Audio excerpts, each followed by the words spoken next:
it's got some things in it that we've done before, so it's a couple of changes that they worked in. That's actually worked out for the better. Nothing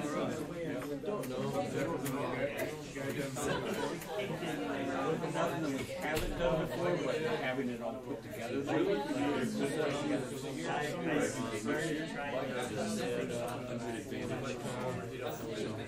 the project that we're doing this next year is a little bit different than anything we've ever done before. Really? It's like we took a little bit of this, and a little bit of that, and a little bit of that, and kind of put it all together and said, okay, let's make something better out of it. So it'll be interesting to see how it comes together. Sounds fun. You'll be back in Grand Rapids this next year? In Grand Rapids. Awesome. I think they're still planning on doing the 10 days on, 4 days off, so it'll be every other weekend. Okay. But I'll still be here. Good. Crazy. Where are you working right now? I've got one more week in Portland. Portland, that's right. I leave on Friday, and I'll be back the following Saturday. Okay. So then that'll be done. Then we're out of there, and I'll be home for good. Still, sometimes it'll flare up. Sometimes it'll double, just like a double. The 14th, so of November, so 4 weeks. That's what they're going to do first with the MRI.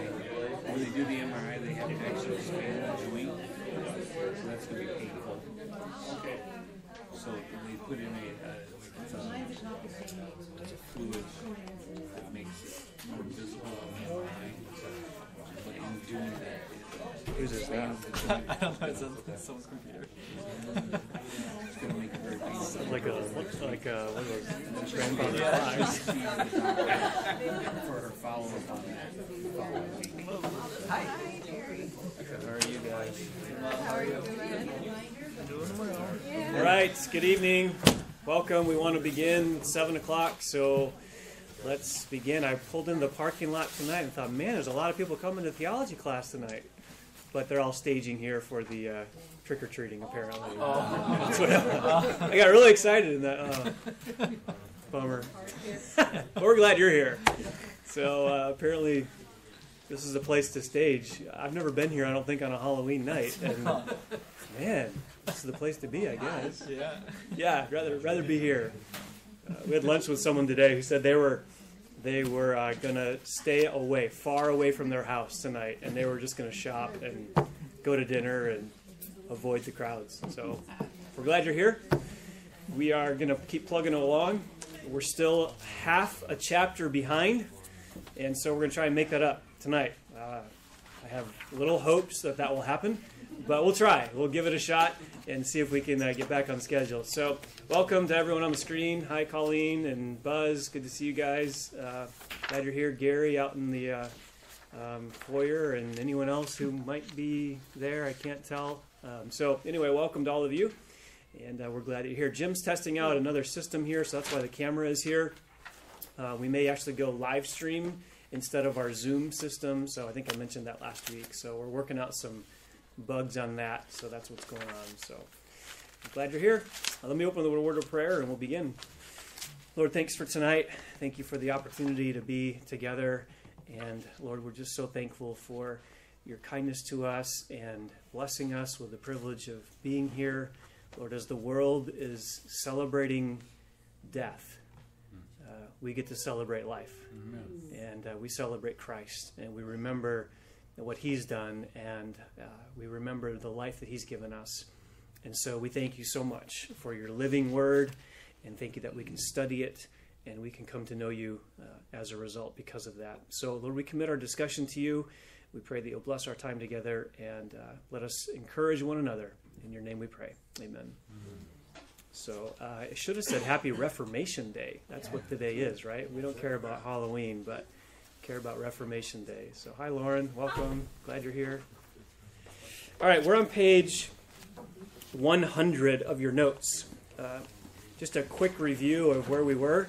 Last week, we got through chapter 4, and then we got into chapter 5 last week.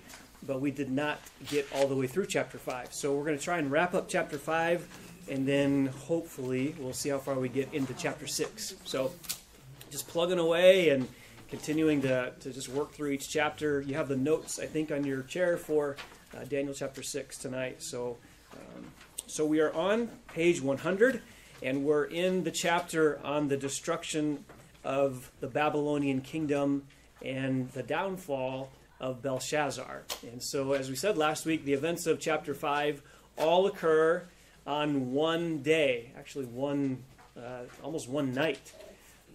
And so, whereas the first chapters we have years of Nebuchadnezzar's history, in chapter 5 we have one day, one glimpse into the final day of the Babylonian Empire.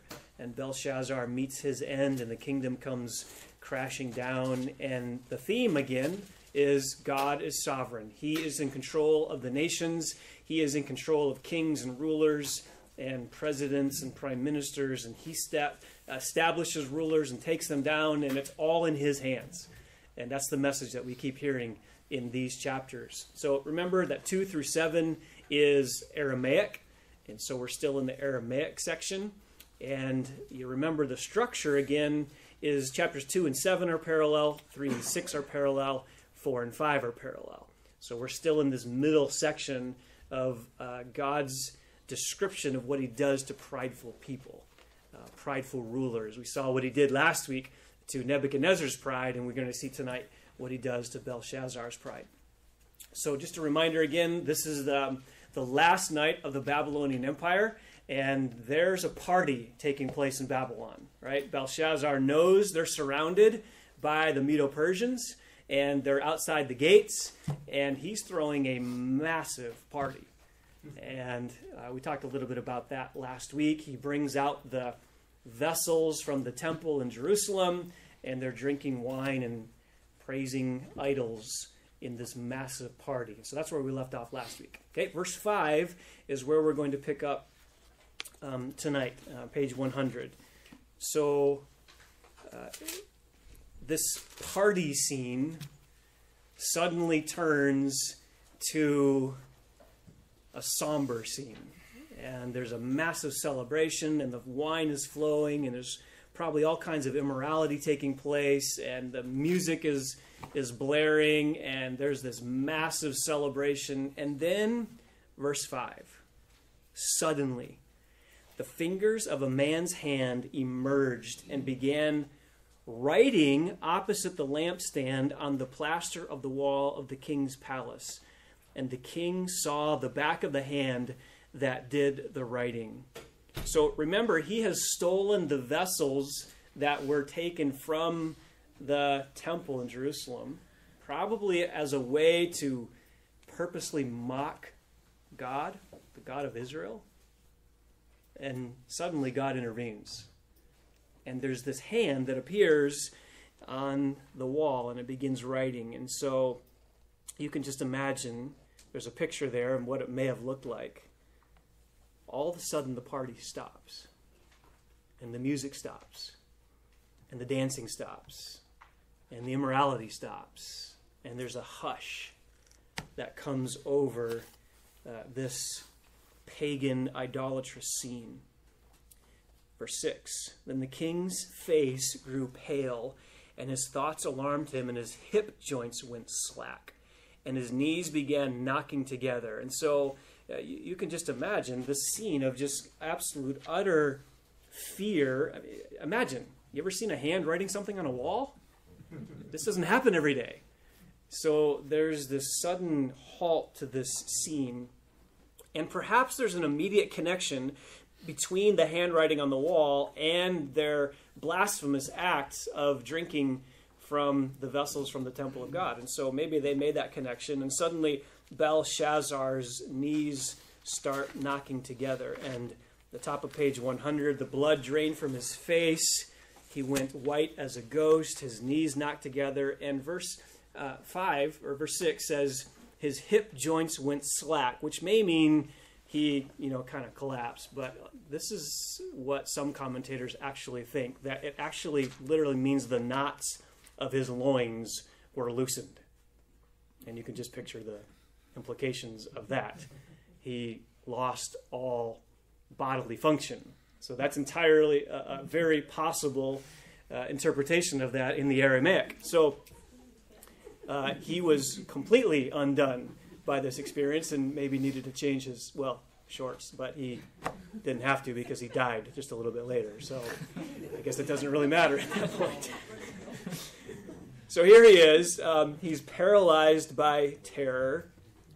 And a moment before, here's this drunken king feeling brave enough to hurl insults in the face of the living God. And then with a flick of a hand, he is reduced to this quivering mass of terror as everything comes to a screeching halt.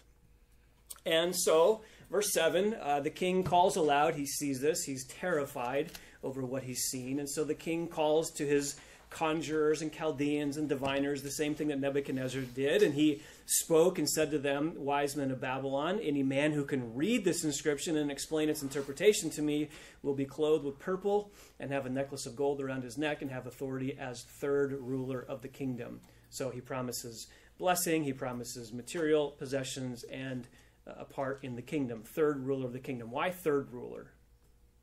We talked about this last week. What was happening in Babylon?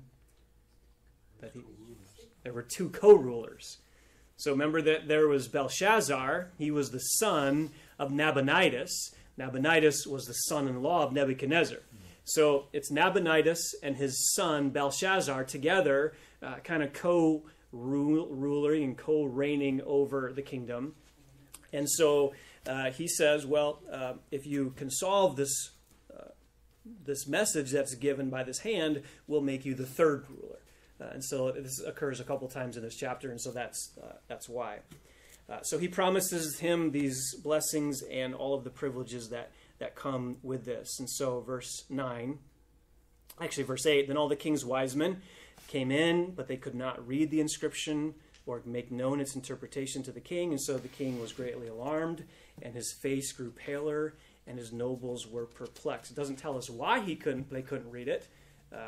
I'll show you in just a moment what it might have looked like in kind of a consonant form. Maybe they didn't have all the verbal vowels there to read it all. Whatever reason, they couldn't read it. And so this only leads to his fear and his terror. And so, verse 10, enter the queen. The queen entered the banquet hall because of the words of the king and his nobles. And the queen spoke and said, O king, live forever. Do not let your thoughts alarm you or your face be pale. Now here's a question. Who's the queen? This is wife. What? The wife of, how do you say his name? Nabonidus. Nabonidus. Those are two options. It's either grandma, so Mrs. Nebuchadnezzar, whatever her Amethyst was her name. So it's either her or it's his mother, which is Nebuchadnezzar's daughter. The reason we don't think it's his wife is because look up in verse 2. Where was his wives? Multiple. Where were they? They were in the party. So verse 2 says that he was in this party with the nobles and with the wives and with his concubines. So they're likely all in the party. So the queen here is either Belshazzar's grandmother, which is possibly Nebuchadnezzar's wife, or it's Belshazzar's mother, Nitocris, who is Nebuchadnezzar's daughter. Either way, whatever it is, these women, this woman, knew of Daniel. So if it's Nebuchadnezzar's wife, she was around when Daniel was a part of the kingdom. If it was his daughter, she grew up with Daniel around him, around her. So either way, whoever she is, she knew about Daniel. And so because she knew about him, she then raises the issue with the king and says, verse 11, there is a man in your kingdom in whom is a spirit of the holy gods. And in the days of your father, illumination, insight, wisdom, like the wisdom of the gods, were found in him. And King Nebuchadnezzar, your father, the king, appointed him chief of the magicians, conjurers, Chaldeans, and diviners. So she says, I remember him. He was able to help your grandfather, and he's still here. We don't know why he wasn't in maybe the main level of government. He was kind of maybe set aside for a while. He's 80 at this point. Remember, it's 539 BC, and he's been there for 66 years. And so if he was 14 when he arrived, it means he's 80. So perhaps he's in semi-retirement at this point. And regardless, he's not probably in the key rulership positions. And so she has to remind him about Daniel. And so she says, remember Daniel. And so Daniel's brought in. Verse 13, Daniel was brought in before the king. The king spoke and said to Daniel, "Are you that Daniel who is one of the exiles from Judah?" And you can almost hear it with a little bit of sarcasm and a little bit of contempt. Aren't you one of those exiles from Judah? One of those Jewish people whom my father brought from Judah? I've heard about you that a spirit of the gods is in you, and that illumination, insight, and extraordinary wisdom have been found in you. Just now, the wise men and the conjurers were brought in before me, that they might read this inscription and make its interpretation known to me, but they could not declare the interpretation of the message. But I personally have heard about you, that you are able to give interpretations and solve difficult problems. Now, if you are able to read the inscription and make its interpretation known to me, you'll be clothed with purple and wear a necklace of gold around your neck, and you will have authority as the third ruler in the kingdom. And so here's his promise to give him these blessings if he can interpret the handwriting on the wall. And so what's interesting about this, top of page 103, the irony is evident. Daniel is the only one who can help Belshazzar, and yet he was one of the captives from Judah, a servant of the God whom Belshazzar had spent the night mocking. Isn't that interesting? He's been making fun of the God of Israel all night, drinking from the vessels from the temple, and suddenly he's in a pickle. And so he needs some help, and the only one that can help him is one of the exiles of Judah, of the nation of Israel, who worship the God that he just spent the night mocking. Very ironic. And so, verse 17. Then Daniel answered and said before the king, "Keep your gifts to yourself." Don't you love that? I love that. Keep your gifts to yourself, or give your rewards to someone else. However, I will read the inscription to the king and make the interpretation known to him. I love this about Daniel. He did not mince his words. That's a man of God. That's a man of God who, in the face of that kind of opposition, will still stand for truth. And so you have here a glimpse into Daniel's character. He's not backing down. He's not caving. He is going to bring the heat. And you're going to see it here in these next few verses. He is going to get in Belshazzar's kitchen. And he's gonna give it to him. And I love that. Just by way of application, turn to 1 Thessalonians 5:14. 1 Thessalonians 5:14. When you deal with people, you need to know what kind of people they are and how you respond to them. 1 Thessalonians 5:14. We urge you, brethren, admonish the unruly, encourage the faint-hearted, help the weak, be patient with all men. I love that. Paul is saying you need to know what kind of people you're dealing with so you know how to respond to them. And so if the person is weak, you need to help them. If they're faint-hearted or discouraged, you need to come alongside and encourage them. And if they're unruly, now he may be talking about believers here, but if they're unruly, then you admonish them, you warn them, you confront them. So part of being a good shepherd of other people, or a good discipler or counselor to other people, is you need to know where they're coming from. You should never admonish the faint-hearted, right? You should never confront the weak. And you should never try to help the unruly. So what do you do with the unruly, proud, arrogant individual? You confront and you admonish them. And that's exactly what he's about to do. So you can go back to Daniel chapter 5. That's just a side you need to know. Yeah, go ahead, Matt. I also like the contrast in how he replies here versus how he replies in the previous chapter to Nebuchadnezzar's period is there you have a proud man, but there must have been something fundamentally different about his character. Yeah.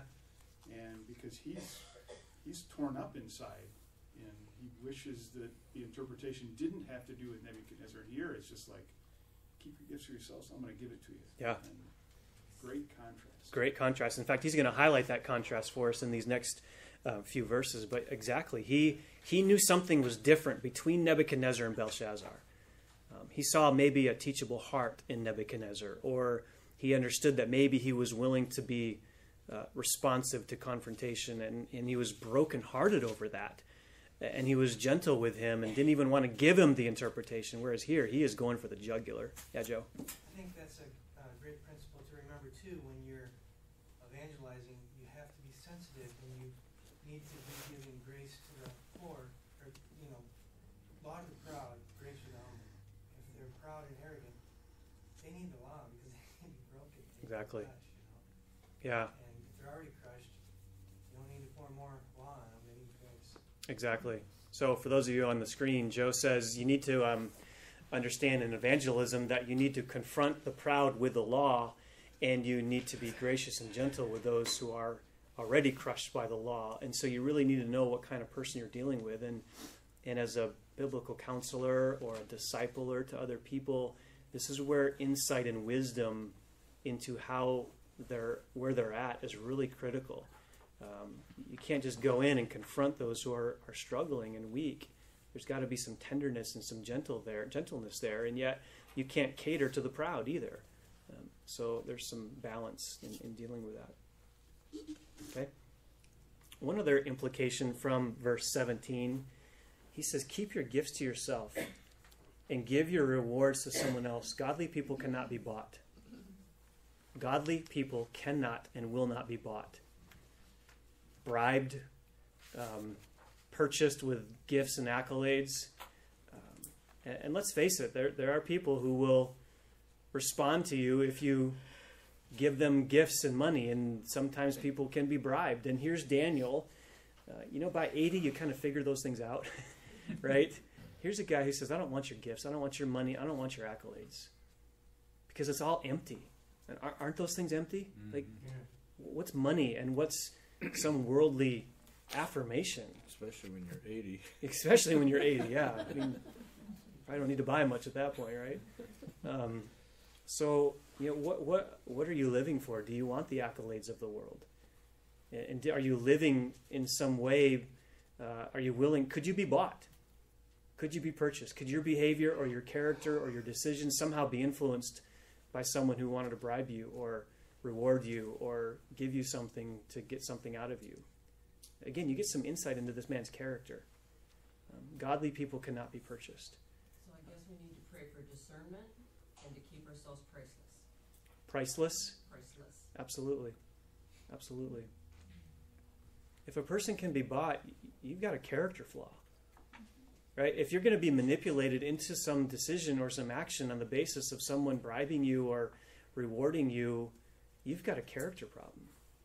Because as believers, we're driven by principles, right? Unchanging internal convictions that cannot be compromised. And you see that with Daniel here. He's not going to be purchased. So, again, you're just getting windows into this man's character. So now in verses 18 to 23, you have now, as Matt said, you have this contrast between proud Nebuchadnezzar, who learned the lesson of humility, and arrogant Belshazzar, who didn't learn it. And so watch what he does. Watch how he confronts. So look at verses 18, 21 to 21, and this is the middle of page 103. Daniel confronted Belshazzar's pride by showing him how different he was from his grandfather Nebuchadnezzar. So look at verse 18. What he starts to do in verse 18 is describe how Nebuchadnezzar responded. So, O king, the Most High God granted sovereignty, grandeur, glory, and majesty to Nebuchadnezzar your father, and because of the grandeur which he bestowed on him, all the peoples, nations, and men of every language feared and trembled before him. Whomever he wished, he killed. Whomever he wished, he spared alive. Whomever he wished, he elevated. Whomever he wished, he humbled. But when his heart was lifted up, we saw this last week, and his spirit became so proud that he behaved arrogantly, he was deposed from his royal throne and his glory taken away from him. He was driven away from mankind. His heart was made like that of wild beasts. His dwelling place was with the wild donkeys. He was given grass to eat like cattle, and his body was drenched with the dew of heaven until he recognized that the Most High God is ruler over the realm of mankind and that he sets it over whomever he wishes. Nebuchadnezzar was proud, arrogant. He lived his life, most of his life, without any regard for God until God humbled him. And after 7 years of that humiliation, he learned his lesson. And he turned around, he repented. We don't know if he truly became a believer. We had that discussion last week. But he changed. He turned from this arrogance to a point of humility. And here's the problem. Belshazzar wouldn't. Terry. Yeah, it seems like, Nebuchadnezzar was kind of given a second chance. Yeah. Where Belshazzar wasn't. But when he took the temple vessels, wasn't that almost like blasphemy against the spirit, and that's unforgivable? When Nebuchadnezzar took them, or No, when Belshazzar? Belshazzar. Absolutely. That's an unforgivable sin. Yeah, so you're exactly right. There's a difference between these men. Yeah. Well, plus, I think the second chance, if you wait till we get to verse 22, he'll explain why Belshazzar doesn't get the extra chance that Nebuchadnezzar got. Exactly. The difference is their hearts. There was something different between these two men. Right. And exactly right. Let's go into verse 22 because that's the next section. So Nebuchadnezzar admitted his pride, his arrogance. He submitted himself to the Most High God. And then look at the first two words of verse 22. Yet you. And for the next two verses, the word you occurs 14 times. You. He's sticking his finger right in Belshazzar's face. You prideful, arrogant man. And then at the bottom of the page 103, I listed for you some of the ways he confronts him. 4 different levels. 4 different levels of confrontation seen in 4 you have statements. The first one comes in verse 22. Yet you, his son Belshazzar, have not humbled your heart, even though you knew all this. So here's the first problem, prideful arrogance. He wasn't humble. He knew what happened to his grandfather. He had to have known the stories. He had to have been taught about his grandfather and what God did and how he humbled him and how his grandfather repented and submitted himself. Belshazzar knew all that. And yet he would not humble his heart. So that's prideful arrogance. Number 2. I have a question about that. Yeah, Nathan. Is it unorthodox for Daniel to address the king directly by name like that? I mean, it seems like when you're addressing an authority figure like that, using their personal name is a little bit daring. I don't think so. I mean, if you look back in the other chapters, I think he also addressed Nebuchadnezzar. I'd have to go back and look. I think he addressed him in the same way. It's hard to know. I think he's 80. He's been the advisor to the kings of Babylon for 66 years. I don't think there's any disrespect here. Mm-hmm. He knows exactly who the king is, and he's been summoned into the king's presence for advice. I don't think there's any attitude of disrespect here, but it's a good question. He'd probably be lying if he said, "Oh, king, live forever." Yeah, exactly. He probably already read their description. He knows what's about to happen, Yeah. so yeah. Here's the other you have statement, verse 23.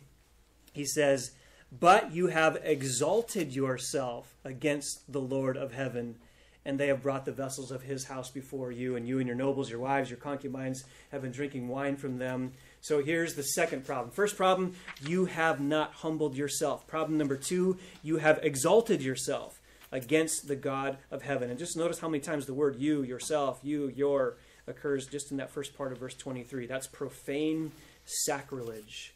So there's prideful arrogance, then there's this profane sacrilege. Number 3, top of the next page, the middle of verse 23 says, "And you have praised the gods of silver and gold, of bronze and iron and wood and stone, which do not see, hear, or understand." Here's the third one. pagan sacrifice, idolatry. So you haven't humbled yourself, number one. Number two, you've exalted yourself in pride and arrogance. Number three, you've actually engaged in idolatrous worship of idols that can't see or hear or understand anything. You've exchanged the worship and the submission of the true and living God to these false idols. Pagan sacrifice. And then last, here's the fourth you have statement. The end of verse 23 says, but the God in whose hand are your life and your breath, or your life, breath, and your ways, you have not glorified. You have not glorified. You have not acknowledged the King of Kings and the Lord of Lords. You have not admitted that you're a creature and He's the Creator. That's personal glory. So you can just see 4 you have statements. You have done this, you have not done this, you have done this, you have not done this. Confrontation, rebuke in His face, in his grill, as someone has once said. Notice also in verse 24, it says, then the hand was sent from Him, and this inscription was written out. And the end of verse 23, but the God in whose hand are your life breath. I think there's a play on words there. There's a hand that just wrote on the wall. And the end of verse 23 says, the God in whose hand are your life breath. You have confronted the God of the universe, the very God who by His hand has given you life. So it's interesting that there's this play on the hand terminology in this text. Any thoughts on this? Powerful. It is, isn't it? We're going to draw some implications in just a minute on pride, but you can just see how arrogant this man is. Okay? Well, do you want to know what it says? You can keep reading. We'll go through this. But what did the handwriting on the wall say? This is how he concludes this chapter. Bottom of page 104, the pronouncement of judgment was written in the words which the hand had written on the wall. So, interestingly, it only contained 3 words. Mene, tekel, uparsin. And the first word, mene, occurs twice. So it's mene, tekel, uparsin. And at the bottom of page 104, I put down for you what it likely would have looked like. So you see those capital letters at the bottom of page 104, MN apostrophe TKLPRS. That's probably what it looked like, except it would have been backwards. It would have been flipped, so you would read it from right to left, like Hebrew is read from right to left. So you can see that there's no vowel pointings there, there's no vowels given, and so perhaps that's why the conjurers and the wise men were unable to read it. It's just this condensed, all consonants, no vowel pointings, and even if they could have read it, they may not have been able to make sense of it. So let's interpret this. Let's let Daniel interpret it for us. Verse 25. Now this is the inscription that was written out. Mene, tekel, uparsin. And he tells us what each of those means. So page 105, the word mene comes from the Aramaic menah, which means to number. And so he says twice, numbered. Or in other words, your kingdom has been numbered. And verse 26, that's the interpretation. So look at verse 26. This is the interpretation of the message. Mene, God has numbered your kingdom and put an end to it. Tekel comes from the Aramaic word tekal, which means to weigh. And so verse 27 says, you have been weighed on the scales and found deficient. And then verse 28, uparsin. Now notice verse 25, the last word is uparsin, and in verse 28, it's paris. Do you see that? He changes from the plural to the singular. So that word uparsin in verse 25 is the plural form of the same word in verse 28 that is paris. Do you see that? So you have plural uparsin, and then he actually changes it in the interpretation to paris, which is the singular form of that Aramaic plural word. And the reason he does that, notice on page 105, in interpreting the third word, Daniel changed the plural, uparsin, to the singular paris. And Daniel apparently attended a play on words because the word Paris, the singular form of that, contains the same consonants as the word Persia. You can see it. PRS. And in Persia, you have those three consonants, PRS. In other words, you're about to be Persianized. That's the idea. And who's outside the gates? The Persians. So, isn't that interesting how he changes the plural to the singular to communicate that? So here's the message. The message is this, literally, numbered, weighed, divided. Or in modern vernacular, we might say your number's up, you don't measure up, and you're about to be divided up. And that's his judgment message. That's what God wrote on the wall. And Daniel interprets it for him. And so what happens? Verse 29. Belshazzar gave orders. And they clothed Daniel with the purple and put a necklace of gold around his neck, even though he didn't want it. They still did it. And issued a proclamation concerning him that he had now had authority as the third ruler in the kingdom. By the way, Short rule. yeah. By the way, there's no more words from Belshazzar. You're not heard from him again. So he summons him. He asks for the interpretation. Daniel gives it. Silent. He has nothing to say. Why? Verse 30. Because that same night Belshazzar the king was slain. He knew what was going to take place, and he knew that message of judgment was impending, and he knew what was going to happen in light of that.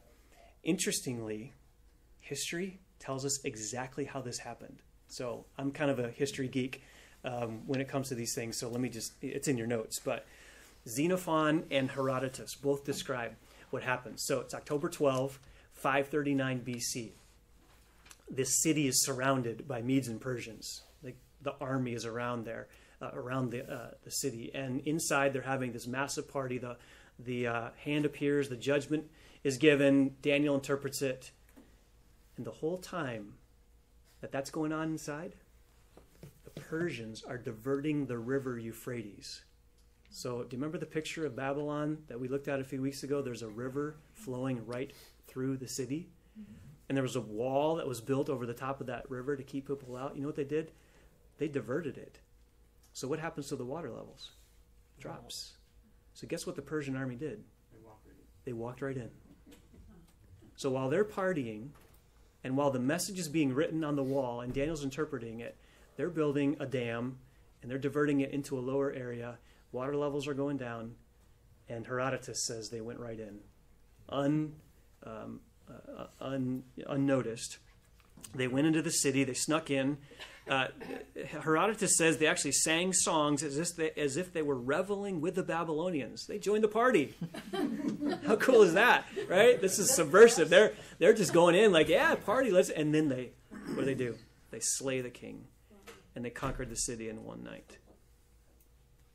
October 29, 17 days later, Cyrus, the king of Persia, arrives.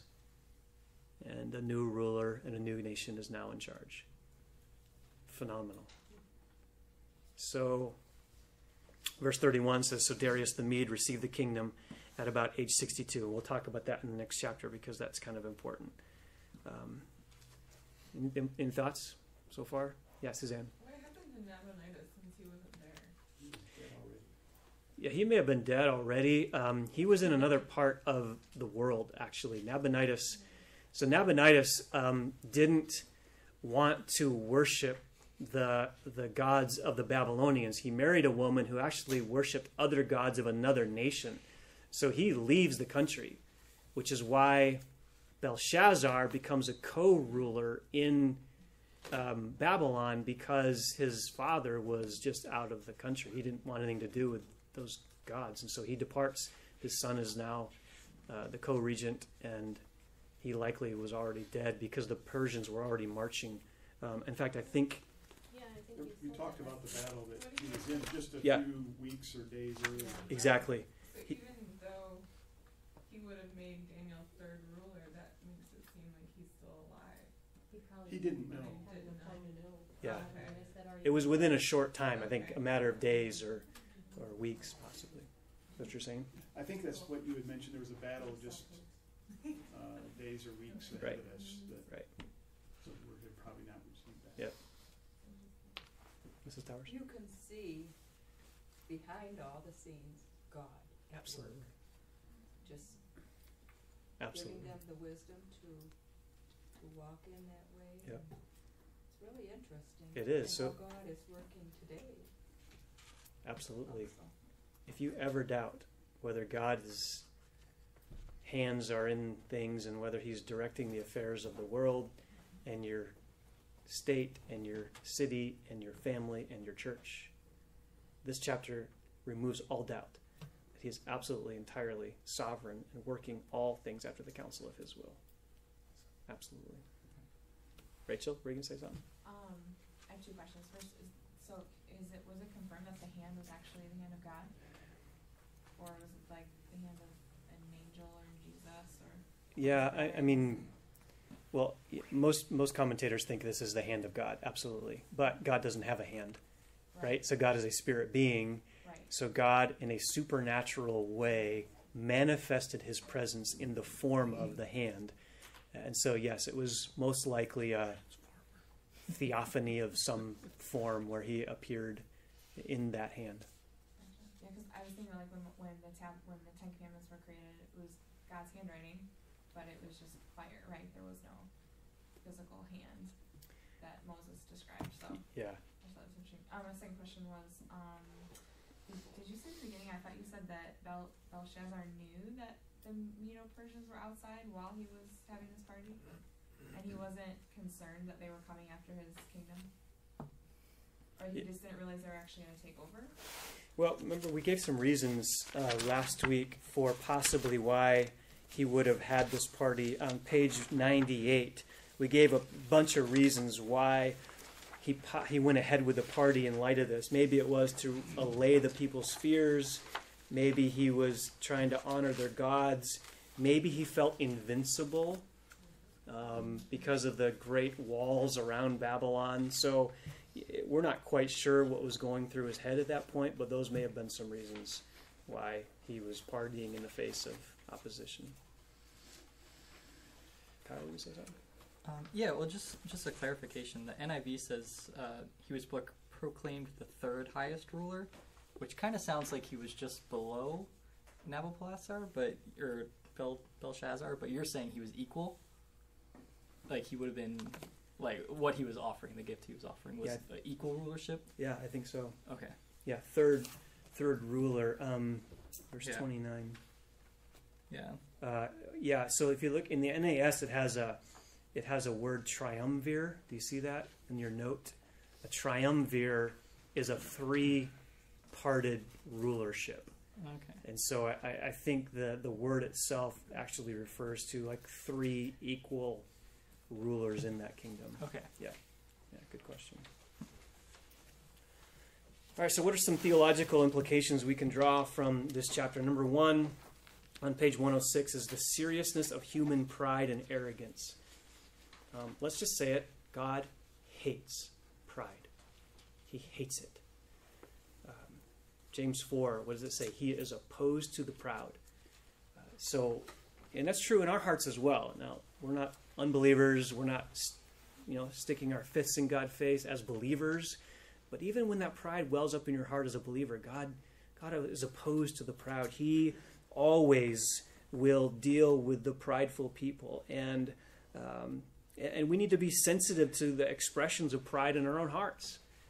And so you need to identify, and I need to identify expressions of pride. When do you see that? It could be through self-reliance or self-sufficiency or demanding your way or whatever that looks like, self-will. God hates pride in all of its forms.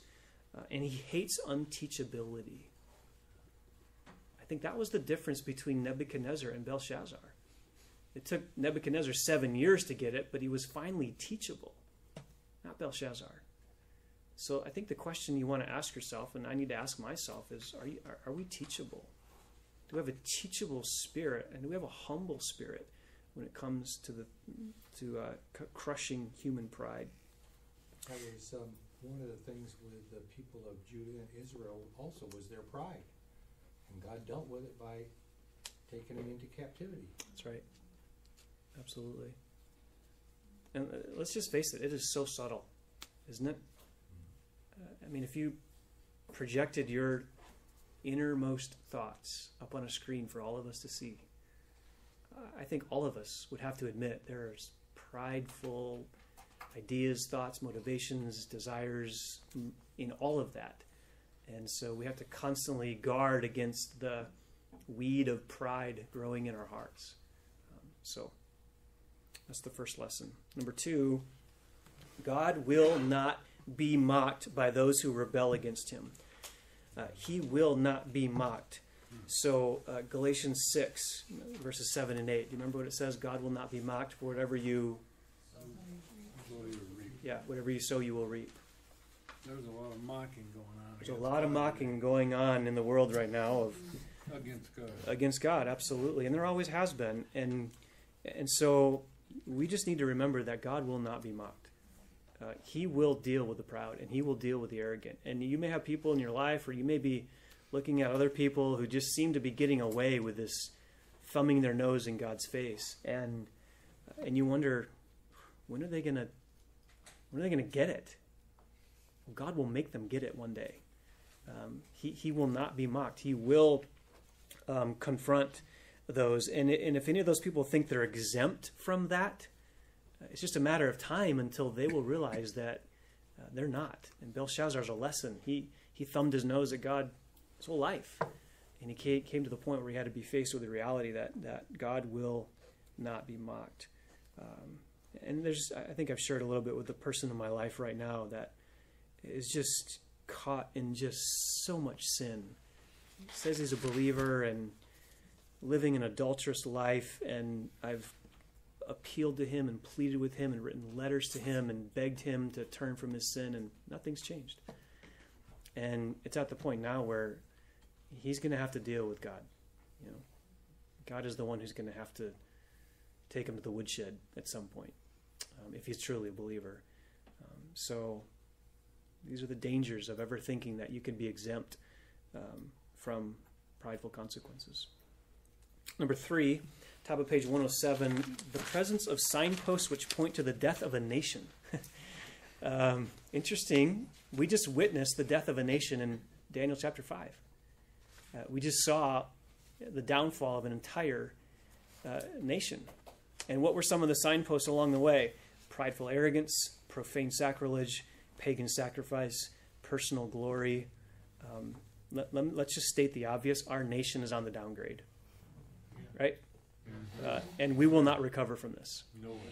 No nation who has turned his back on God has ever recovered. And we will never recover as a nation. We will never be the nation that we once were. If we were ever a God-fearing nation, which, you know, we could say that perhaps 100 years ago there was some element of that. 200 years ago, we will never recover that, most likely. And so these are some of the signposts that point to a nation's downfall. And I don't say that to be a downer. I don't say that to be, you know, completely pessimistic. I still love our country. I love our country. I may be one of the most patriotic people served in our military. You know, I love the flag. I cry at the Star Spangled Banner. You know, I weep when Lee Greenwood sings "I'm proud to be American." So, you know, I got to pick myself off the floor and wipe everything off, the snot and everything. And I love our country.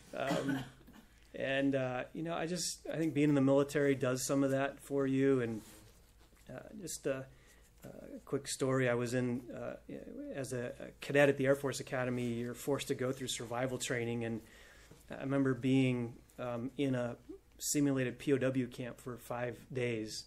Gay, you know, Seth was a part of this as well, and has been a part of this experience. And you know, after 5 days of being interrogated, and it's all mock, it's not real. So, you know, in the back of your mind, it's all fake. But at the same time, 5 days, you're sleep deprived. I had to sit on a single-legged stool in a 3 foot by 3 foot by 3 foot cubicle, a little cube thing, hunched over on a one-legged stool. And if they ever saw you off your one-legged stool, you'd be beaten.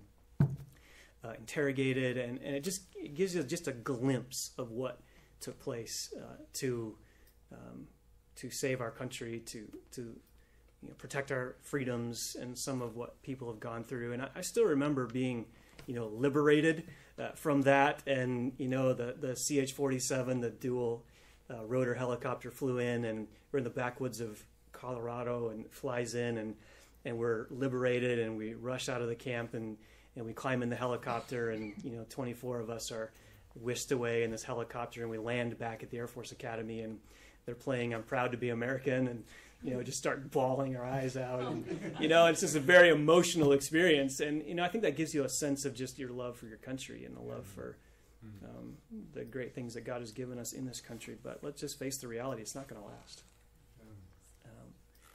God has given us a reprieve in President Trump, which I'm no fan of President Trump. I'm not going to defend his character, but I think we've got a man in the office right now who's at least willing to put his foot down in some of those things. So I think we got a temporary reprieve, but I think we're going to see our nation continue down the path to destruction eventually. So, and we see that in Daniel chapter 5. So, number 4, the faithfulness of God to His Word. God said, and He promised to bless, and He promises to judge. And so when you see promises fulfilled like this, when He judges His people, you ought to celebrate, because He's faithful to His Word. If He didn't follow through on these judgments, He would be unfaithful. And we don't want a God who's unfaithful to His Word in both the blessings and the cursings. And so here's God being faithful to His promises to bless and to judge. And then number 5 is just the importance of personal integrity. The importance of, we just looked at a couple evidences of Daniel's reputation: a man of God, a man of character, a man who knew the Lord, a man who trusted the Lord, a man who stood firm in the midst of great opposition and persecution. Here he is, 80 years old, in exile, still faithfully serving the Lord. And so just the importance of personal integrity, and you want to ask yourself the question, when you're 80, are you going to be like Daniel? Or are you going to fade? How about when you're 60? Absolutely. When you're 60 or 40 or 20, it doesn't matter. Are you going to be faithful? Are you going to finish well? I think it's a question we all need to ask ourselves. Are you going to finish well? Here's a guy who finished well. He was consistent, and he was the same man at 80 as he was at 14 in terms of just his convictions and his boldness for the Lord. And so, is that going to be you and me? Will we finish well? Or will we fade? There's few people who seem to finish well. Have you noticed that? Few Christians seem to finish well. Something happens between their conversion and death. And I know I'm painting with a broad brush here, but something happens. People tend to not finish well. Sometimes they just wear out, don't they? Yeah, sometimes they just wear out, yeah. But something happens. Something gets in their heart where they don't finish well. And we want to be like Daniel and finish well. So that's Daniel chapter 5. Any questions? Yeah, Dad? We read this about Daniel, and we say it almost like he's a superhuman person, and we look at him and say, how could you ever do that? But, Jesus said to some man, he said, if you love me, you keep my commands. And if I told you to do it, you do it. You can't do that every day. And so how do you think it be faithful? You got up early morning and you did, he's faithful. Yeah. So it's not complicated at all. It's just, he's simple of you. Absolutely. Yeah, my mentor, John Smith in Spokane, he always used to say the Christian life is, it's hard, but it's not complicated. And I like that. It's hard. It's hard. It's hard to trust the Lord at times. It's hard to be faithful at times. It's hard to be consistent at times. It's hard to resist the world at times. We're inundated with those things. It's hard, but let's face it, it's not that complicated. Right? And that's what you're saying. Just be obedient. Just love the Lord. Just read His Word. Just be a man or a woman of integrity. It's really not that complicated. You don't have to bend over backwards to try and live the Christian life. Just be faithful. No. The way of the wicked is hard. Yeah, absolutely. That's hard. Absolutely. The way of the wicked is hard. So here's how biblical counseling diagrams it this way. You can either start life easy and it ends hard, or you can start life hard and it ends easy for the believer, right, in heaven. So I think it's a matter of perspective. Do you want to just live the simple, easy, casual, comfy life right now? Well, if you do, as Wayne said, the way of the transgressor is hard. Or do you want to be faithful and do the hard work of obeying the Lord and know that God will bless you because of that? So, someone had their hand up. Somebody had a question. Joe, were you going to say something? Never mind, you said. Okay. See how practical Daniel 5 is? You thought you'd get all that out of there, right? All right. 37 minutes to go. Are we going to make it? Daniel chapter 6. I know we're not going to make it, but we'll try. We might make it to the mouth of the den. We might get halfway through. So we're making progress. Daniel chapter 6. So we come to the 6th chapter, and we come to probably one of the most famous stories in the whole Bible. If you ask someone about Daniel, this is what you're going to hear about. The lion's den, right? So this is perhaps the most beloved and familiar story in the Bible. Noah's Ark would rate up there too. Noah's Ark would definitely be up there. That's right. And when you think of it, he was 80 at this time. Yep. He's actually probably a little over 80 at this point. So he's in chapter 5, he's probably 80. Now we're into chapter 6, and it's about a year or two or maybe 3 after the events of chapter 5. So he's 81, 82, maybe 83. So you're exactly right. He's getting up there, and yet you're going to see his faithfulness. And you know, when you see pictures of Daniel, he's kneeling and praying. Yep. Kneeling. Yep. At that age. I'm going to show you. Yeah, it's hard enough when we're 47 to kneel, right? Kinks in your legs. Absolutely. So here's the basic structure again, just to remind you that the parallel. Look at that little diagram there. Chapters 1 and 8 through 12 are Hebrew, and then the Aramaic context chapters 2 and 7, 3 and 6, 4 and 5. So we just come out of chapter 5. We're now moving to chapter 6, and it's parallel with chapter 3. And you can see to the right there, that little chiasm picture that I put there, that X. We said that there's this wonderful chiastic structure that the writers of Scripture sometimes use to emphasize, and it looks like half of an X, and you can kind of see it laid out there. And so you can see the parallel there with chapter 3. So remember, chapter 3 was about God's protection of Daniel's friends in the fiery furnace. And so now we come to chapter 6, and we see God's protection of Daniel in the lion's den. All right, so that's kind of how it fits together, that structure. So we come to verses 1 to 3, and actually, if you look at the last verse of chapter 5, verse 31, which actually is the first verse of chapter 6 in Aramaic. You may have a little note in your Bible there. Darius the Mede received the kingdom at about age 62, and in chapter 6, verse 1, it seemed good to Darius. Now, we have to ask the question, who's this guy Darius? And I'm not going to go through this because we don't have time, but pages 109, 110, and 111 go through some of the issues here. Here's the short version of it. Critics of the book of Daniel and the Bible in general have said secular history knows nothing about Darius.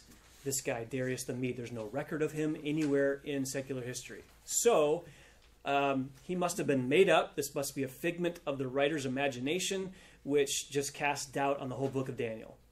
And so that's the liberal understanding of this book. Because there is no record of Darius the Mede anywhere, it just must be some made-up dude, and therefore it's really a spurious book written by a spurious author, and it really can't be trusted to be accurate because it's all inaccurate.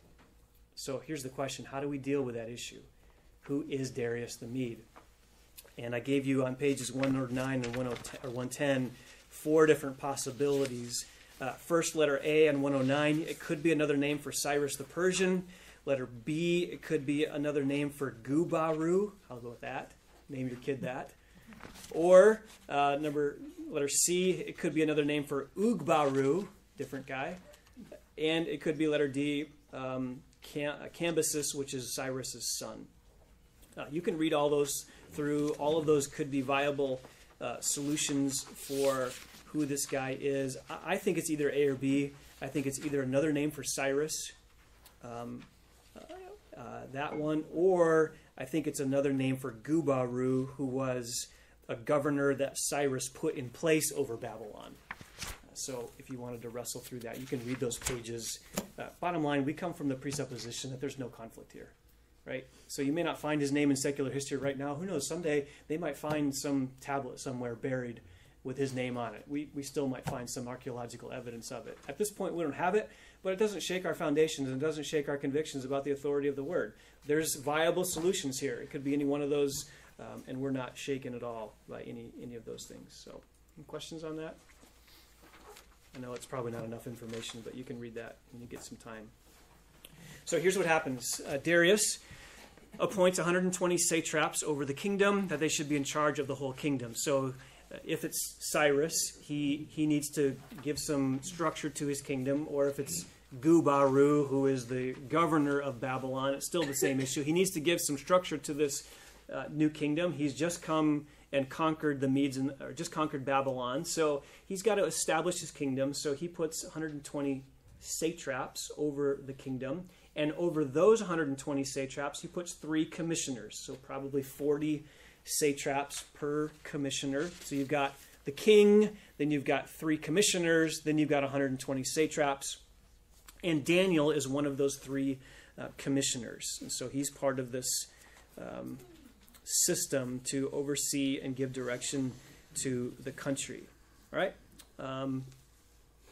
Verse 3, he was distinguishing himself among the commissioners and the satraps because he possessed an extraordinary spirit, and the king planned to appoint him over the entire kingdom. So he's distinguished himself. He's a godly man. He's got a reputation, and the king recognizes this, and perhaps there's some plans to let him rule over the entire kingdom in some fashion. And so his cohorts hear about this, and they get jealous.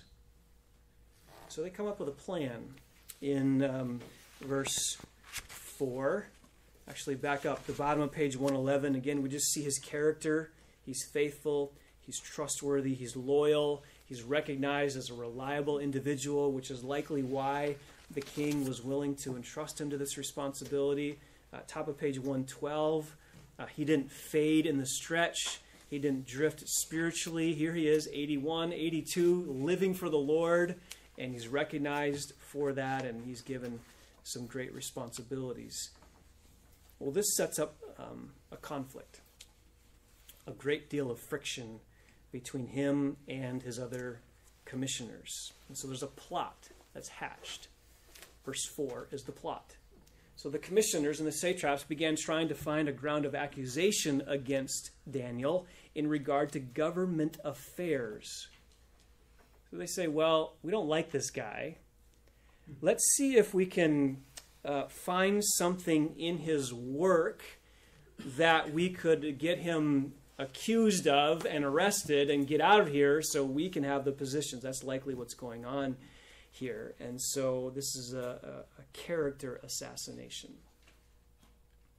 And so they're going to try and find some grounds which they can find him guilty on. Verse 4, but they could find no ground of accusation or evidence of corruption, inasmuch as he was faithful, and no negligence or corruption was to be found in him. I love this.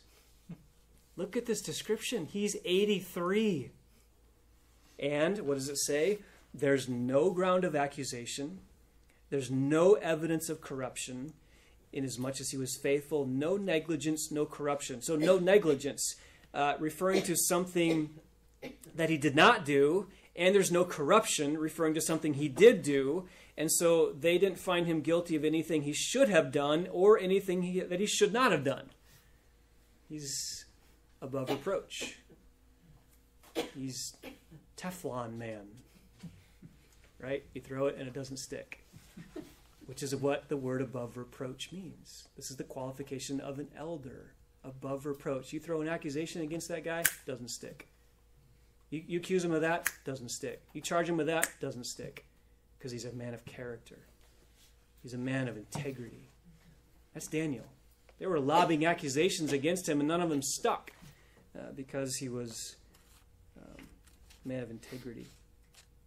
Which, by the way, again, just the implications, Are you that? Is that your reputation? Are you living your life in such a way that if people lobbed some accusation against you, it wouldn't stick? Or are you living kind of the secret, closeted, double life where if someone does throw an accusation against you, it might stick because it's true?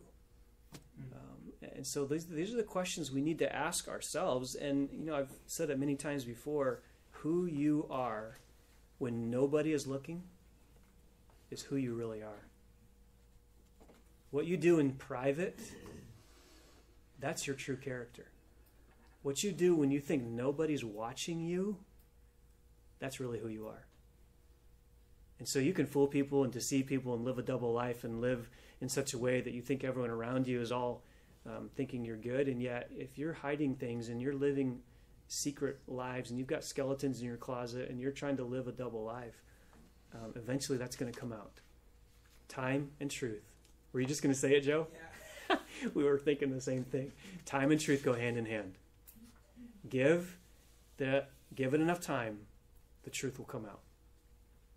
So you can just, Joe, you want to follow up on that at all? No, that's great. Yeah. That's great. So you can live secret life for a while. This guy that I just told you about a few minutes ago, an affair for 3.5 years. It came out. You cannot hide it.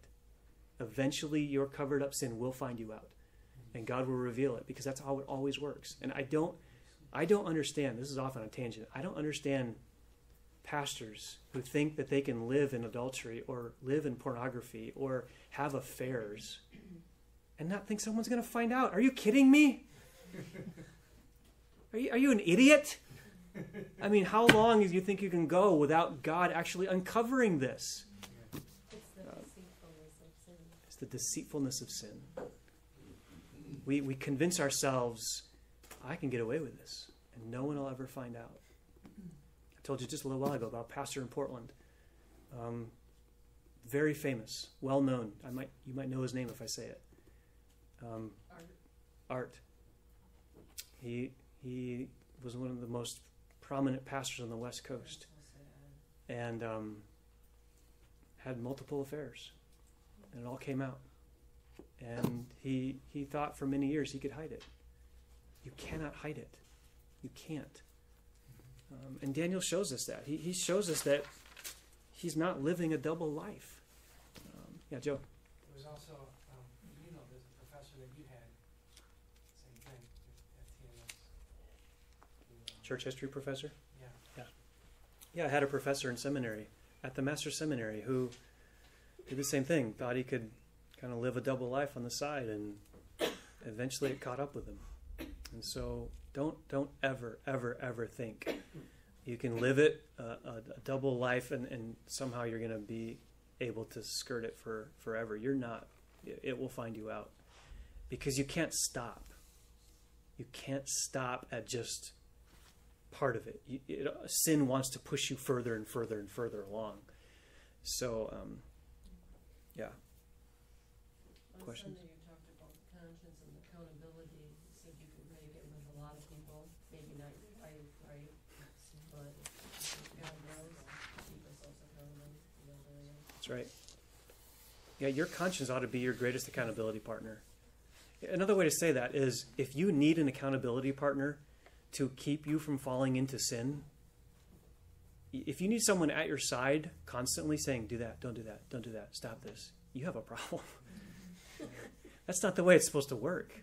God gave you a conscience to be that internal accountability partner. And so you need to not sear that conscience. You need to... Don't you think we have to watch who we hang with, too? Absolutely. Daniel, when these other people that interpret dreams, he didn't come in with that group. You see, he didn't hang with them. He came afterwards. He didn't want anything to do with them. That's right. That's right. Yeah, who you hang out with, who you spend time with, who you let influence you, all of that eventually affects who you are. So, part of our seminary, we talk about living a trimmed back life. And we talk to our guys about living a a trimmed back life, meaning if you've got a lot of loose ends in your life, eventually those are going to trip you up. And you ever ride a bike with something hanging off your clothes and that thing gets sucked in the wheel and boom, you're over before you know it. It's like, where did that come from? That's kind of what your life is like. If you've got all these loose ends flopping out there, and eventually it's going to get sucked in, and you're going to get tripped up. So, trim back, live a trimmed back life. I don't mean live a life of poverty. I just mean character-wise, live a trimmed back life. Keep short accounts of sin.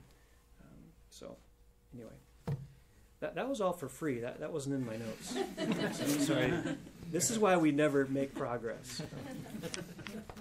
Daniel didn't retire either. No, he didn't. Another implication. He's 83 and he's still serving the Lord. So, no such thing as retirement. Mary? This is kind of an unrelated question, but are Shadrach, Meshach, and Abednego ever mentioned again? No, we see them in chapter 3, and then they're off the scene. So we don't know what happened to them. They likely lived for a while, but they're not mentioned after chapter 3. Yep. Okay, where are we, by the way? Page 112. 6, I think. Page 112. What verse are we on? I think we're ready for 6. I think you were just talking about verse 4, so. Okay, verse 4. Is faithful, no negligence. Thank you. corruption. Verse 5. Then these men said, we will not find any ground of accusation against this Daniel unless we find it against him with regard to the law of his God. So they try to find something guilty, some guilt in him as it relates to his work. They find nothing. So they have to resort to a tactic where they could get him accused of something on the basis of his religious convictions. So they know the only way that they're going to trip him up is if they entrap him in regards to his commitment to the Lord. And so this is the plan they come up with. And you know the plan, verse 6. Then these commissioners and satraps came by agreement to the king and spoke to him as follows. King Darius, live forever. All the commissioners of the kingdom. Well, there's a lie right there. Because Daniel's not included. Right? All the commissioners of the kingdom, the prefects, the satraps. And I doubt they polled all 120 of the satraps. So this is a lie from the beginning. The high officials and the governors have consulted together that the king should establish a statute and enforce an injunction that anyone who makes a petition to any god or man besides you, O king, for 30 days. Let's have Darius Appreciation Month. That's what this is. This is Darius Appreciation Month. And if they don't worship you, they shall be cast into the lion's den. Now, O king, establish the injunction and sign the document so that it may not be changed, according to the law of the Medes and the Persians, which may not be revoked. Therefore, King Darius signed the document, that is the injunction. And so they manipulate him. They put this plan together and they say, Darius, we just want to honor you, and you're just such a great king, and you deserve to be worshipped. So we're just going to make this law, and he goes along with it. He shouldn't have allowed himself to be manipulated, but he did. You think they forgot that whole story about Shadrach, Meshach, and Abednego? What happened when King Nebuchadnezzar decided to throw them into the fiery furnace? Probably. But what are we? We're 40, They might not even been 50 around years now. later. Yeah. They're in a different kingdom. That was the Babylonians. This is the Medes and the Persians. So you're exactly right, Dale. I mean, they should have known, perhaps, but maybe the time period and all that had passed between them, maybe they didn't. But yeah, Terry. Isn't this sounding very familiar to something in the New Testament? How so? When when the Romans and the Jewish leaders joined together to find false accusations Exactly. against Christ and tried to use it against, Christ against God. Sure. Yeah, Same absolutely. thing. They're joining forces. So at the end of verse 7 says they'll be cast into the lion's den. The method of capital punishment in the Babylonian Empire was death by fire, but the Persians worshipped the god of fire. So because they were Zoroastrians and because they worshipped Atar, the fire god, they chose not to use that method of punishment, and so they chose the lion's den. And so we'll see that in just a moment. Top of page 114. So they urge the king to sign the edict into law, and they know that, according to verse 8, that if that goes into law, it cannot be changed. So they know something about Persian law, that once the law is admitted or once the law is put into place, a king would never go against that law, because that would mean he's admitting that he was wrong to put the law in the first place. So they know there's something about the king that will make him not go against that law. By the way, look at Esther 8:8. I put it in your notes. This is the very thing that happened at the time of Mordecai and Haman as well. Now, you write to the Jews as you see fit in the king's name. This is Mordecai talking to Esther. And seal it with a king's signet, for a decree which is written in the name of the king and sealed with the king's signet ring may not be revoked. Same thing. Same country. Persian country. So this was part of their culture. Once you make a law, it doesn't change. It's in effect. And so he goes along with it.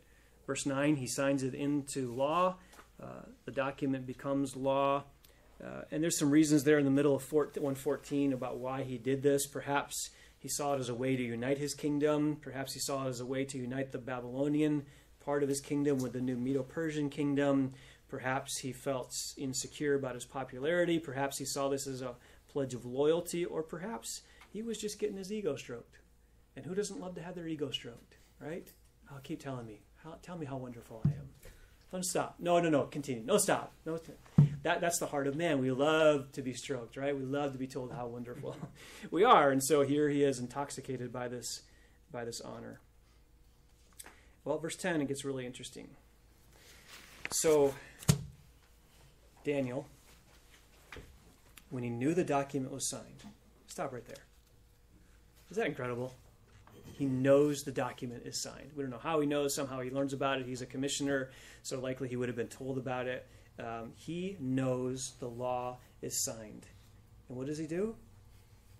He quits praying and starts being afraid for his life. Right? No, what does it say? He entered his house, and in his roof chamber he had windows open toward Jerusalem, and he continued kneeling on his knees 3 times a day, praying and giving thanks before his God as he had been doing previously. What changed? Nothing. He could have closed Nothing. the windows, but He could have closed. Yeah, well, let's talk about that. Think about this. You're Daniel. You're 83. There's a death sentence out now for you if you continue doing what you're doing. And it's only 30 days. Why not just go along with it? You can not pray for 30 days, or you could shut your windows, or what's the big deal? And how long has this captivity been prophesied? How long was it going to last? 70 years. And how far into this are you? About 69 3/4. I could just outlast this thing. Freedom's coming. Jeremiah says it's a 70-year captivity. We're almost there. What's the big deal? You see? Rationalization, rationalization, rationalization. Isn't that what we all could do? It's not that big a deal. God knows my heart. I could pray with the windows shut. I could go somewhere else. I could just not pray for a month. What does he do? same race. He does the same thing he's been doing for 83 years. I love that. Yeah, again, you just see his unflappable nature. Faithful to the end. He's consistent.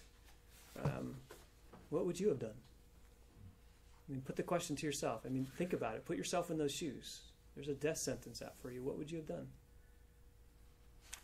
Would you have rationalized and thought of a way to kind of wiggle in and not draw attention to yourself?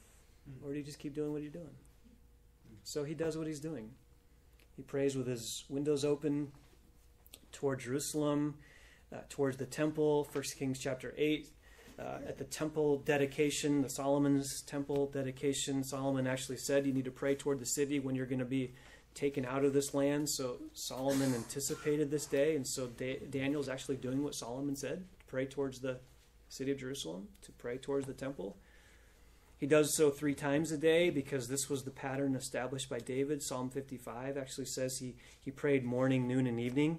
And so here's Daniel as Mrs. Towers says, on his 83-year-old knees, morning, noon, and night, praying. Verse 13. Then these men came by agreement. By the way, by agreement, the same word occurs in verse 6, by agreement, and it literally means thronging. They came as a mob. So the first time that word is used in verse 6, they came as a mob to King Darius because they are so incensed about Daniel and they want to come up with this plan, and they've got a plan. They're coming as this mob to get this injunction put into place. And now that they've caught him, verse 11 says, they came by agreement. Literally, they came thronging. They came as a mob. They got him.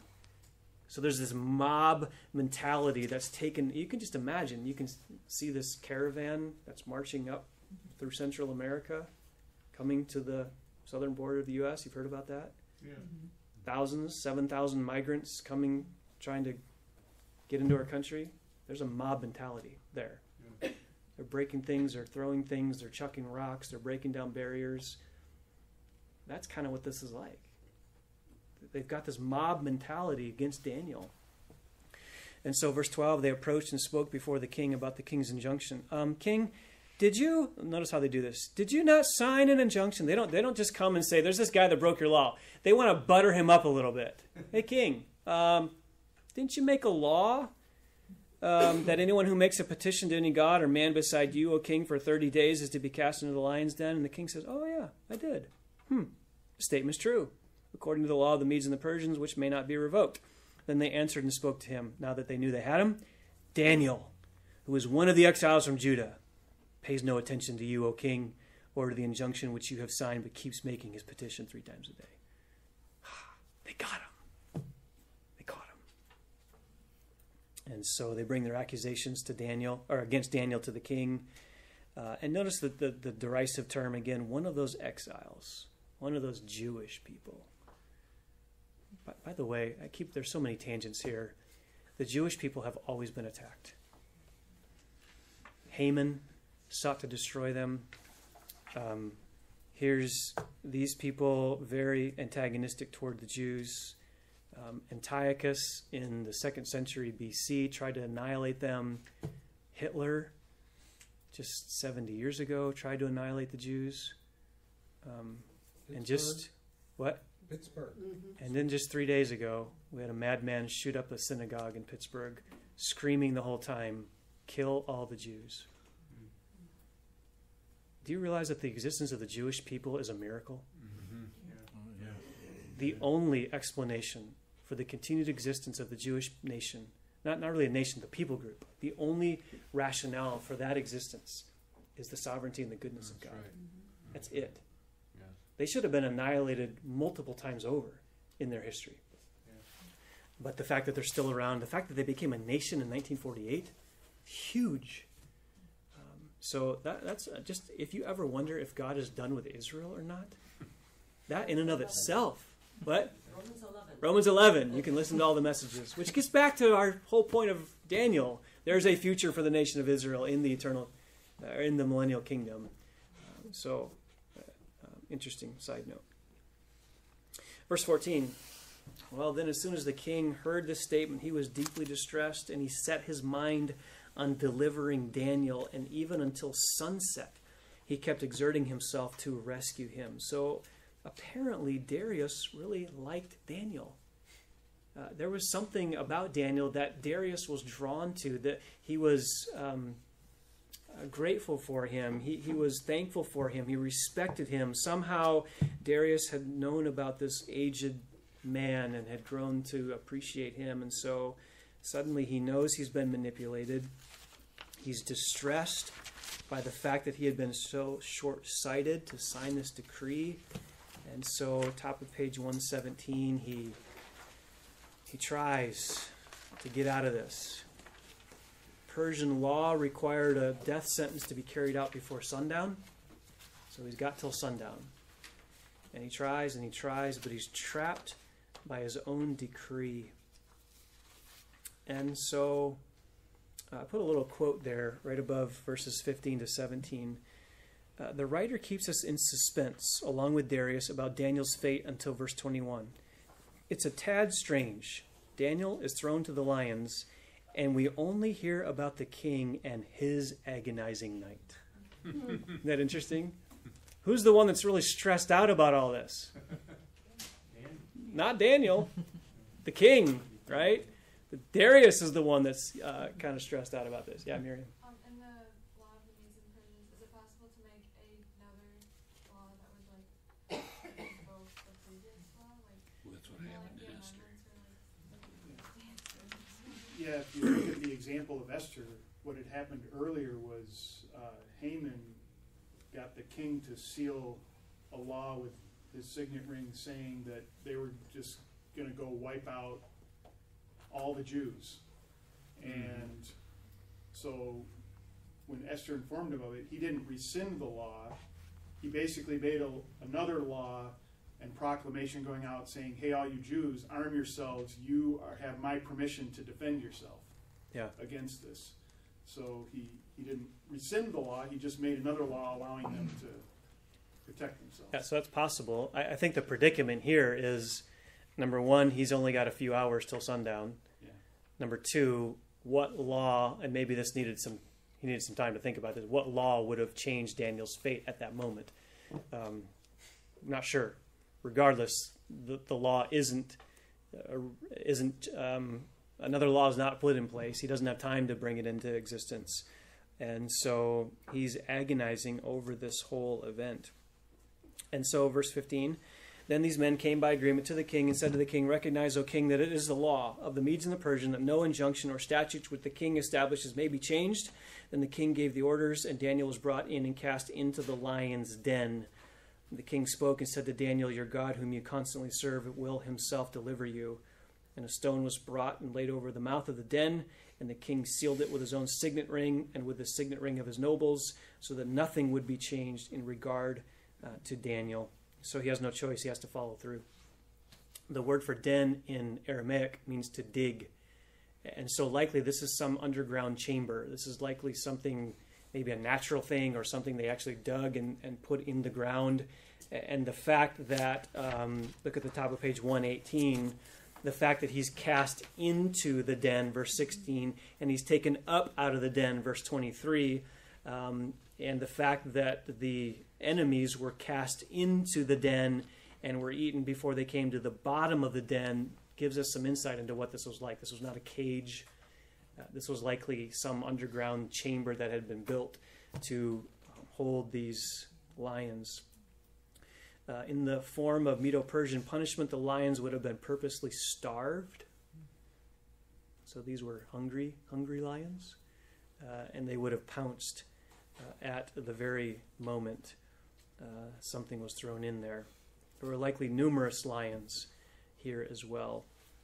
And so verse 16, the king, you just love what he says. The king says, your God whom you constantly serve will himself deliver you. Or it may say, your God whom you constantly serve, may he deliver you. His hope, Darius' hope, is in Daniel's God. Think it was will or may? That's a big difference. It's a big difference, and there's an interpretive issue there. If you look in the note on verse 16 in the New American Standard Bible, it gives you the alternate translation, and either one is an acceptable translation. So we're not sure if he's saying he will deliver you or may he deliver you. Don't you kind of want it to be he will? Yeah. Yeah, it's very. Doesn't sound like it though, because he didn't have a very restful night. So. Yeah, he didn't sleep good that night. Yeah, were you gonna say something? No, I think I kind of tend to think that it's the may he, otherwise why would he be all agonizing all night long? Exactly. And I think I can add something, or at least my thought was when I read that, it kind of gives you a clue of why Darius might have such a high regard for Daniel, and why he was very concerned about Daniel, it's further evidence of Daniel's character, because he said, the God you constantly serve. Yes. So I don't know how long he's known Daniel up until this point, but somehow Daniel has impressed that quality upon him. Even in this very incident, Daniel's continually serving the God. He's praying. He's violating the king's command. So you're exactly right, Dan, that this is likely another indication that Darius knew something about this man's character. What do you think was going through Daniel's mind What do I think was going through Daniel's mind? at this time, or right before he was dropped? I don't think he had any concern. He was probably praying. He was probably praying. He had witnessed his 3 friends, go through the fiery furnace. I don't think he struggled. Yeah, plus he's 80 plus years old, even if it doesn't, because his 3 friends said even if we're not delivered, and he may have thought the same thing. Yeah. I've served 83 years faithfully. Yeah. I think, as Dan just said, I think Darius' testimony about Daniel points to what he was doing. The God whom you constantly serve. Yeah. Nothing's changed. God's going to take care of him, which is going to be one of our implications in just a moment. Even though Daniel went through all this, in all of it, he did not rebel against the law. Yep. He went along with the consequences. He did what God wanted him to do, and was more than happy to suffer the consequences. Yes. And sometimes we get the idea that if a law is unjust and unfair, we can rebel against it. I mean, he did rebel in the sense that his greater authority was to God. Sure. But you're exactly right. He took the consequences, and we don't have the ability to pick and choose which laws we want to obey. We'll talk about that in some of the implications. Good, Dale. Yeah, Joe. I think even if Daniel, even if the lions did get him, he didn't care because he knew, like Shadrach, Meshach, and Abednego said, even if he doesn't do this, Yeah. he still can rest in God's sovereignty. Exactly. God's control of it. And Exactly. then he's 83. I'll go. Yeah. Suzanne? Is it possible too that Daniel, even led by the Lord, went to pray for the sake of the witness it would be to the nation of God's sovereignty in all things? Being able to stand up and say, regardless of what you want to implement here, I'm going to serve God, but he's also thinking about what impact that could have on the people. Absolutely. You know? And it did. Think about what this would have been like to read this. Even for us today, 2,600 years later, we're still reading about it. Yeah. Exactly right. We've got to be done. Got to leave you hanging. I know. It's going to be a restless night for you. For a whole week. So sorry about that, but you're going to have to come back next week. I know what happens. By the way, just schedule-wise, we have 2 more weeks until Thanksgiving, and then we're off Thanksgiving week. So we'll be here November 7, we'll be here November 14, but we'll not be here November 21. So just plan that for your next couple of weeks. So we'll see you next week. Bye. Thanksgiving's early this year, isn't It is a little early.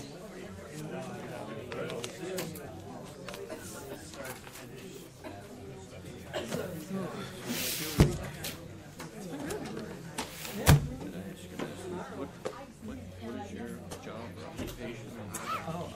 I work at a drum manufacturing company. Drum? Yeah. As in drums? Yeah. Or as in brickyard? as in drums. Drum drums. Okay. Well, for Napa, that's what I was Okay.